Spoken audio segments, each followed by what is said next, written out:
We have an attitude of a startup, even though we're not. But we have the mentality, the energy, the grind, the hustle that a startup requires. Yeah, and startup means high work ethic, high investment, little return. Yeah, you have to have a lot of faith. Yeah, even though there's no guarantees, and that's what entrepreneurship is about. You know, the guarantee is hard work, and there's no guarantee there's a result. Yeah, so you sign up for the challenges. So we have a startup. From startup, let's say a few people, we move into scale. We build momentum, we build headcount, we build sales volume, all these types of things. And scaling a business is messy. It gets a little bit messy because often your growth becomes before your resources. It's a little bit crazy sometimes. Yeah, there's people doing more than one role sometimes. Yeah, it can feel a little bit unorganized sometimes. But you have to scale before you can refine and systemize. Now sometimes a mistake that we make is we try and systemize before we scale, but the systems become a handbrake and they actually prevent us from growth. Does that make sense?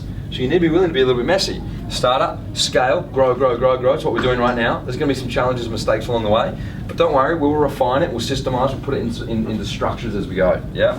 Beyond the structures, we get the opportunity to separate. Separate is someone's going to get the opportunity to run their own company.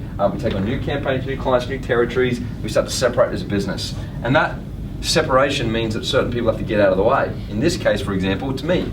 You know, I normally have to get out of the way to allow Scott to come through and Josh to come through and, you know, all of you guys to come through.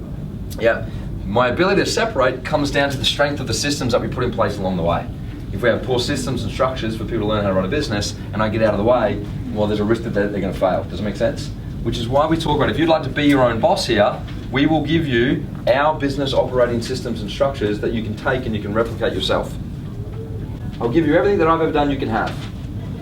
Yeah, Luke's in the back of the room. Luke, everything I do, what do you do with it? Oh, I just steal it. He steals it, he takes it, it's worth a lot of money, costs me a lot of money, costs me a lot of time and intellect, and I work it all out and then he takes it for free. Yeah, Scott, it's the same thing, right? But that's the systems and structure which has allowed us to grow an organisation and continue to work towards our vision and our growth.